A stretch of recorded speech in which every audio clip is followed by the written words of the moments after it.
आखिर क्या लिखा गया था तमिलनाडु के अंदर पेरियार ईवी रामास्वामी नायकर की प्रतिमाओं के नीचे, जिनको लेकर किसी ने मद्रास हाईकोर्ट के अंदर याचिका डाली। पेरियार की मूर्तियों के नीचे लिखा था कि ईश्वर नहीं है, और ईश्वर बिल्कुल नहीं है। जिसने ईश्वर को रचा ये बेवकूफ है, जो ईश्वर का प्रचार प्रसार करता है वह दुष्ट है, जो ईश्वर की पूजा करता है वह बर्बर है। पेरियार ने ईश्वर से कुछ सवालात पूछे थे, और वो सवालात जब आप सुनेंगे, मैं समझता हूं कि आप जो पाखंडवाद के विरोधी हैं, जो इस देश में तमाम तरह की जितनी भी कुरीतियां उनके विरोधी हैं, उनको ये सवाल वाजिब नजर आएंगे। अन्यथा कुछ लोग इस पर सवालिया निशान जरूर उठाएंगे, लेकिन इन सवालों को अगर आप बुद्धि अपनी तर्कशील मत्ता से समझेंगे तो आपको समझ आएगा कि पेरियार ने ईश्वर से जो सवाल पूछे वो सवाल कई हद तक जायज हैं। पहला सवाल पेरियार पूछते हैं कि क्या तुम कायर हो जो हमेशा छिपे रहते हो, कभी किसी के सामने नहीं आते।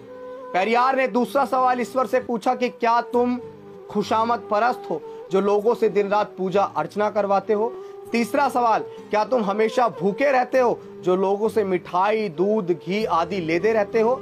चौथा सवाल, क्या तुम मांसाहारी हो जो लोगों से निर्बल पशुओं की बलि मांगते हो। पांचवा सवाल, क्या तुम सोने के व्यापारी हो जो मंदिरों में लाखों टन सोना दबाए बैठे हो।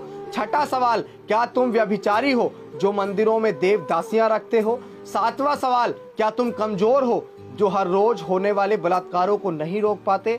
आठवां सवाल, क्या तुम मूर्ख हो जो विश्व के देशों में गरीबी भूखमरी होते हुए भी अरबों रुपयों का अनन दूध, घी, तेल बिना खाए ही नदी नालों में बहा देते हो। नौवां सवाल, क्या तुम बहरे हो जो बेवजह मरते हुए आदमी, बलात्कार होती हुई मासूमों की आवाज नहीं सुन पाते। 10वां सवाल, क्या तुम अंधे हो जो रोज अपराध होते हुए नहीं देख पाते। 11वां सवाल, क्या तुम आतंकवादियों से मिले हुए हो जो रोज धर्म के नाम पर लाखों लोगों को मरवाते रहते हो।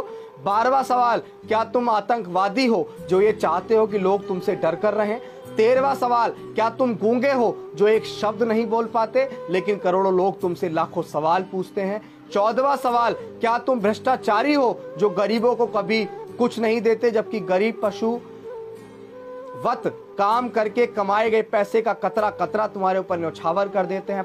15वां सवाल, क्या तुम मूर्ख हो कि हम जैसे नास्तिकों को पैदा किया जो तुम्हें खरी खोटी सुनाते रहते हैं और तुम्हारे अस्तित्व को नकारते हैं। पेरियार ईवी रामास्वामी नायकर कहते हैं, ये कथन आपको सुनना चाहिए और समझना चाहिए कि नास्तिक होना आसान नहीं। कोई भी नासमझ इंसान ईश्वर के अस्तित्व को मानकर फ्री हो जाता है। उसके लिए उसे बुद्धि की जरूरत नहीं होती, परंतु नास्तिक होने के लिए दृढ़ विश्वास और साहस की जरूरत होती है। ऐसी योग्यता उन लोगों के पास होती है जिनके पास प्रखर तर्क बुद्धि होती है। अंधश्रद्धा ऐसा केमिकल है जो इंसान को मूर्ख बनाने में काम आता है। पेरियार ईवी रामास्वामी नायकर ने हिंदू धर्म का इतिहास भी बताया, और वो इतिहास जब आप सुनेंगे तो शायद आपको हंसी आएगी कि क्या ऐसा भी हो सकता है। हिंदू धर्म का विचित्र इतिहास।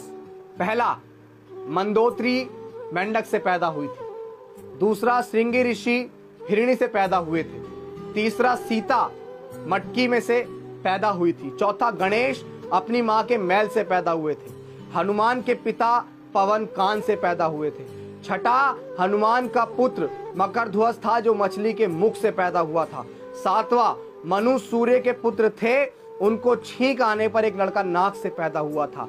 आठवां, राजा दशरथ की 3 रानियां थीं और उनके 4 पुत्र जो फलों की खीर खाने से पैदा हुए थे। 9वां, सूर्य कर्ण का पिता था। भला सूर्य संतान कैसे पैदा कर सकता है, वो तो आंख का गोला है। 10वां, ब्रह्मा ने तो 4 वर्ण वहां से निकाले, हद है। अछूत का बनाया हुआ चमड़े का ढोल मंदिर में बजाने से मंदिर अपवित्र नहीं होता। अछूत मंदिर में चला जाए तो मंदिर अपवित्र हो जाता है।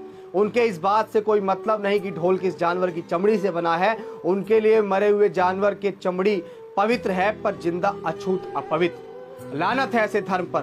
बुद्धिजीवी प्रकाश डालें, दिमाग की बत्ती जलाओ, अंधविश्वास भगाओ। यदि पूजा पाठ करने से बुद्धि और शिक्षा आती तो पंडों की औलादें ही विश्व में वैज्ञानिक, डॉक्टर, इंजीनियर होती। वहम से बचो, अपने बच्चों को उच्च शिक्षा दिलवाओ, क्योंकि शिक्षा से ही वैज्ञानिक, डॉक्टर, इंजीनियर और शासक बनते हैं। पूजा पाठ से नहीं, अंततः वहम का कोई इलाज नहीं और शिक्षा का कोई जवाब नहीं। शिक्षित बनो, संगठित रहो, संघर्ष करो। मैं उम्मीद करता हूं कि पेरियार ईवी रामास्वामी नायकर के ये कथन आप लोग समझेंगे और इन पर विचार करेंगे। बाकी आपका जीवन आपको कैसे व्यतीत करना, ये संविधान आपको आजादी देता है। जय भीम, जय भारत, जय संविधान। चॅनलला सबस्क्राईब करा, बेल आयकॉन बटन दाबा, लाईक करा, शेअर करा. धन्यवाद.